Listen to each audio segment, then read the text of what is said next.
Então, boa tarde a todos, meus amados irmãos, bem-vindo a este devocional. É sempre um prazer dirigir-me a vós e lembrar aos amados irmãos que, para além dos assuntos que implicam o nosso jejum ao sábado, que queremos levar a efeito o mais tempo possível. Não queremos banalizar, muito pelo contrário, queremos tornar esse tempo um tempo de extrema comunhão, queremos toda a gente envolvida, mas também estamos envolvidos no relógio de oração. Para além destes assuntos, queremos orar pela região sul do nosso país e já agora também pelo arquipélago dos Açores. E portanto vamos orar ao Senhor para que Deus realmente abençoe. Leitura bíblica, capítulo 26 de Isaías, e a meditação, o tema geral, como sabemos, é desfasados da realidade, e já perceberam porque é que temos dito isto, não é? E o subtema de hoje é um programa longo. Está bem? Leitura da palavra do Senhor, Isaías 28, 19, que diz assim: Desde que comecei a passar, vos arrebatará, porque todas as manhãs passará, e todos os dias, e todas as noites, e será que somente o ouvir tal notícia causará grande turbação. Até aqui a palavra do Senhor. Bom, irmãos, os revoltosos, agora pensando nós mais em Judá, que deu apoio político ao norte, como nós dissemos, mas que a atitude do coração era a mesma, apesar de ter tido um rei fabuloso, que é Ezequias, mas os revoltosos do reino de Judá tinham um plano temporário. E nós precisamos pensar, não apenas nesta pandemia, mas temos que pensar na nossa vida. O nosso plano não pode ser temporário, ou ver ele apenas por retalhos, por segmentos. Este é o plano do casamento, depois, enfim, daí para frente não preciso de plano. Este é o plano de estudos, mas a partir do momento que eu tenho uma profissão não preciso de plano. Este é o plano do casamento, mas esquece de incluir depois nesse plano os filhos. Eu penso que cada fase da nossa vida, ele é composto de vários planos, desdobráveis ao longo do tempo. E nós precisamos orar pelo conjunto e precisamos pedir a Deus que nos dê uma visão do conjunto, mas ao mesmo tempo ir orando por cada fase. Bom, Israel, ou melhor, Judá, tinha um plano temporário, feito de conveniência. Cuidado com as nossas conveniências. Podem não casar com a vontade de Deus.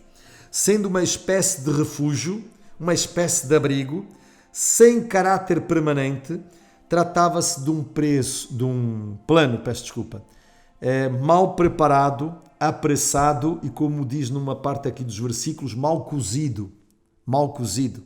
Lembrem-se da comida, do bolo, etc.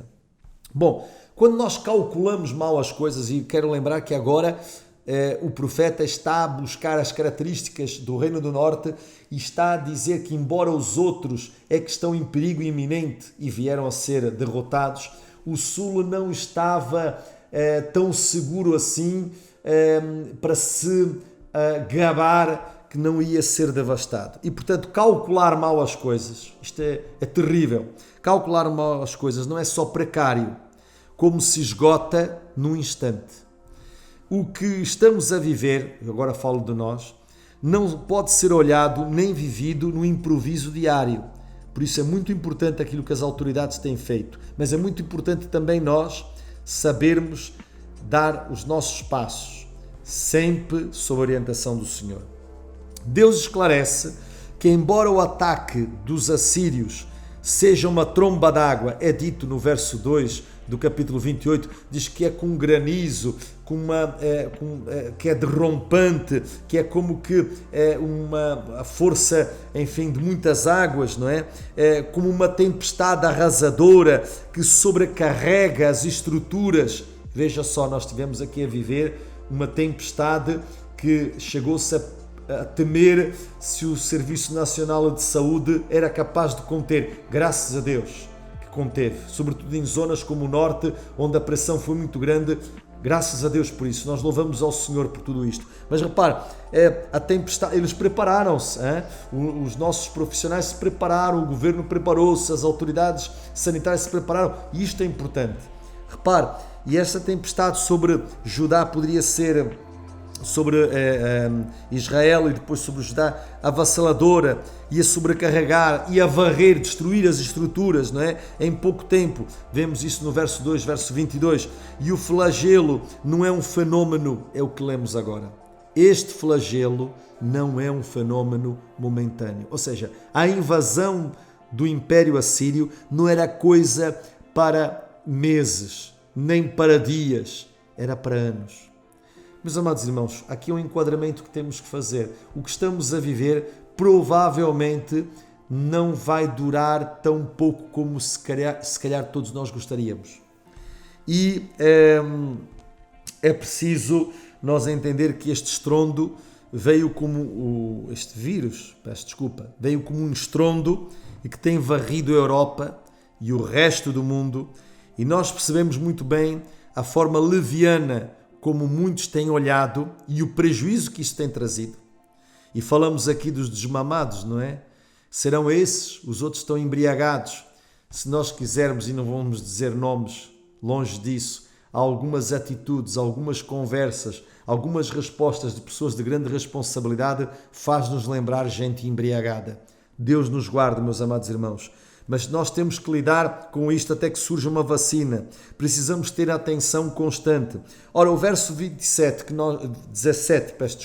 que nós não lemos, continua a enfatizar o programa de construção de Ezequias, que eu falei ontem no culto de quarta-feira, e de Jesus, pensado a longo prazo. O de Ezequias é uma referência para os homens, mas no fundo ele é aplicado espiritualmente para falar do plano superior que é o de Jesus Cristo, louvado seja o Senhor, como que dizendo que eles e nós não podemos viver da ilusão das coisas e não termos uma visão redutora dos prazos.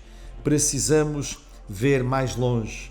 A presença da potência invasora seria um terror para Judá, o sul, porque agora que estamos a concentrar toda a nossa mensagem, até porque Isaías faz isto, e portanto, para viver em submissão, tendo que ser pacientes, porque será desconfortável ao ponto de invadir a privacidade do lar. É o que diz o verso 20, nós lemos aqui, repare, claro que é desconfortável, diz aqui que o verso 20, porque a cama será tão curta, lemos o 19, agora estamos a ler o 20, que ninguém se poderá estender.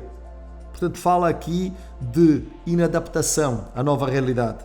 E o cobertor tão estreito que ninguém poderá se cobrir com ele. No fundo a potência invasora cria terror, como este vírus tem criado terror, e também retira o nosso conforto, coloca-nos como que invadidos na nossa privacidade, e até fala aqui do lar. Há pessoas que não estão a dormir na sua casa, há pessoas que quando vão à rua, chegam a casa, põem tudo para lavar. Irmãos, estamos a viver alguma coisa impensável.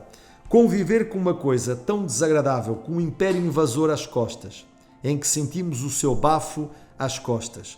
Vivermos de forma torturante, sabendo que temos um vírus que nos ameaça. É viver num cenário quase de terror. Torna-se aflitivo. Há pessoas que não aguentam essa sobrecarga e, portanto, isto não é apenas um incômodo, mas é uma aflição. Graças a Deus que tu e eu temos o Espírito Santo. O meu amigo, minha senhora, pode também ter o Espírito Santo de Deus. Convide Jesus à sua vida. Estamos num contexto muito semelhante, onde o nosso garante está na nossa mente, está firmada em Jesus, moldada por Jesus, e estarmos confiantes em Jesus. Será essa a forma de viver Cristo intensamente, que expelirá medos e receios. Há uma estrada lá no Porto chamada VCI, e há uns anos atrás uma igreja evangélica daquela região, para falar, foi na altura da construção dessa estrada, porque ela não tem assim tantos anos, talvez 20 e poucos anos, pegaram na sigla VCI, que é Via de Cintura Interna, e colocaram um artigo na sua revista a dizer Viver Cristo intensamente. Que nós possamos viver, nunca mais me esqueci disso, que nós possamos viver Cristo intensamente. Não apenas por fogachos, em momentos de culto, em momentos de aflição como este, mas sempre. Assuma que os tempos mais próximos que nós temos que nos adaptar a essa realidade. Não podemos nos desfazer dela, ok?